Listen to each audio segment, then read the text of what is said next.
Hello there, Star Wars fans, and welcome to another RebelScum.com figure review. And today we are reviewing the Star Wars Black Series, The Bad Batch, number 7, the Imperial Clone Shock Trooper. So, this is the new Shock Trooper that we've been waiting for not just, our Bad Batch collection or our Clone Wars collection, but for our Clone Trooper collection and our Shock Trooper collection. Because having Shock Troopers has been very difficult to acquire for Star Wars Black Series collectors, mostly because the only other Shock Trooper to be released was in the Clone Trooper 4-pack, which was an Entertainment Earth exclusive a good number of years ago. And this figure is not a re-release of that. This is in the current mold that Hasbro's been using for the Clone Troopers. And also, this isn't just your regular trooper either. This one is an officer. He's got the officer's pauldron on. And we do see this trooper throughout the first episode of The Bad Batch. And he's, of course, accompanied by other shock troopers, regular army builder shock troopers. But this guy isn't your army builder.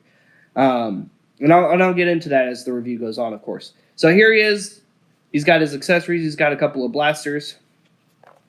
He's got some awesome artwork. You've got Camino in the background. You got some gunships in the background. You got some words and things on the back.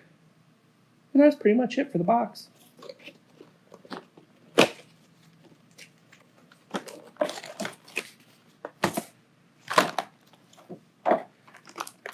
So here he has that DC-15 blaster rifle, and then there's the short DC-15 blaster rifle, like most Clone Troopers come with in the Black Series line.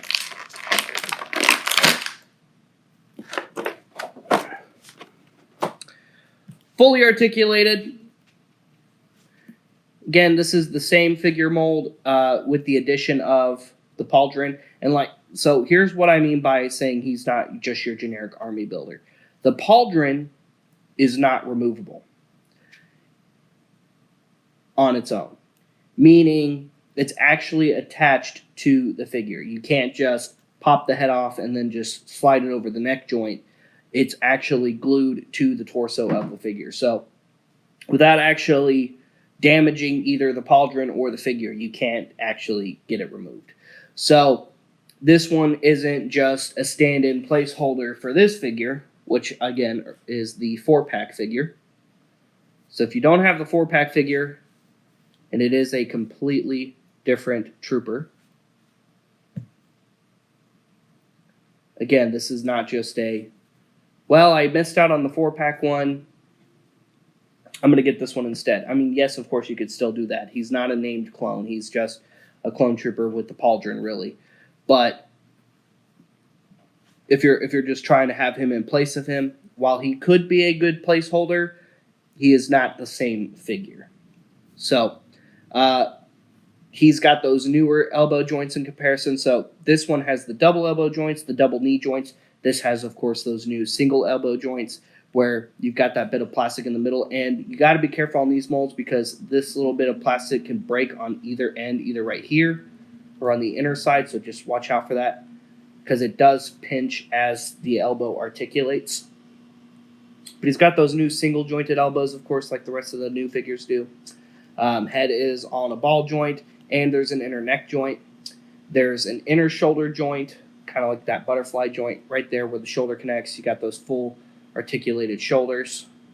And then, of course, it's soft up at the top so they can actually articulate. Now, normally this would probably just go over the chest piece, but because of the pauldron here, it scrunches it up. You got that waist joint. It does feel like the belt can still be kind of free-floating. It's just kind of tight. Just doesn't give it a lot of clearance.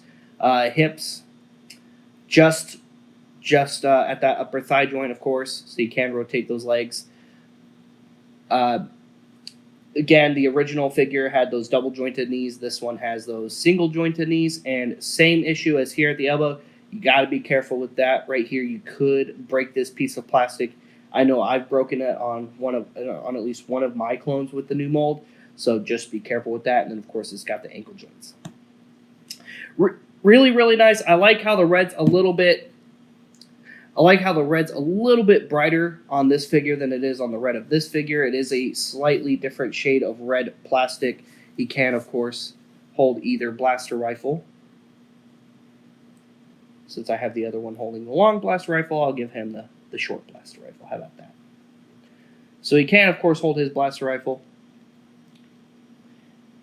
as a good soldier should. And don't forget, good soldiers follow orders. So there you go. You can hold that one. For comparison, here we have the only other shock trooper, I guess, or Phase 2 Coruscant clone trooper, whichever you would like to call it. Here is Commander Fox. So now we have 3 different shock troopers, or Coruscant troopers, for our collection. Or to help stop the Bad Batch from escaping, here we also have, which is awesome because I love the similar paint pattern. Here we have a Camino clone trooper, which honestly I kind of wish they would have waited and saved this figure for the Bad Batch packaging versus releasing it in the Clone Wars. I know we got to see it in the Clone Wars a little bit first, but I kind of wish they waited and gave it to us in the Bad Batch. Now, this is the first figure released of the new mold, so this one came first, and then everything Clone Trooper since has been a repaint of this figure, including this one. The only difference between these two molds here is this one has the officer pauldron attached to him. Now, of course, the new Rex is also going to have the pauldron attached on his chest as well. So his mold will be also slightly different as far as the main body is concerned. But for those of you who are wondering what the differences were, this is the new mold. This is the original Clone Trooper mold in the Black Series. They are different figures. Now, it looks like they do stand about at the same height. So that's nice. The molds aren't super different. The difference is mostly in the articulation. So there you have it, guys. There's the new Imperial. He was labeled as the Imperial Shock Trooper. So there's the new Imperial Shock Trooper. Really, really awesome clone. I dig it. I love how the paint works. I mean, that's all clones really need to be. That's all Hasbro really needs to do is just keep on cranking out those repaints. The new Archive 501st Trooper, I think, has finally started hitting store shelves. So for those of you who are looking for those Army Builder Clone Trooper figures, keep an eye out for that. And that is the same mold as the original release. And the original 501st Trooper was released with this one. So there you go. No word if they're releasing the other 3, of course. And then still no big updates on the 212th Clone Trooper that we're supposed to be getting at Walgreens. Walgreens is, from what I've heard from fans, is still kind of doing this when it comes to it.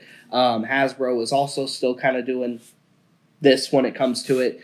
So honestly, who knows? Hopefully sooner rather than later. But as far as knowing when it's going to hit stores or having any kind of update as to when it's going to hit, I doubt it. It's probably just going to show up on shelves one day. So keep your eyes to social media. Keep your eyes to rebelscum.com for those updates. And that's it for today, guys. So thank you so much for tuning into the review of the new Imperial Shock Trooper. Like I said earlier, he is super cool. I really do like this figure. It's always nice getting another clone. And stay tuned for more awesome rebelscum.com toy reviews. We do have some more figure reviews coming from this wave specifically, plus other things. Make sure you're checking rebelscum.com daily for new articles, news, and videos like this one. Keep your eye out to Rebel Scum social media for all kinds of awesome posts. And go to rebelscumshop.com for awesome exclusive Rebel Scum original merch. And please like and subscribe. We'll see you guys later. We'll see you another time. May the Force be with all of you, you Rebel Scum.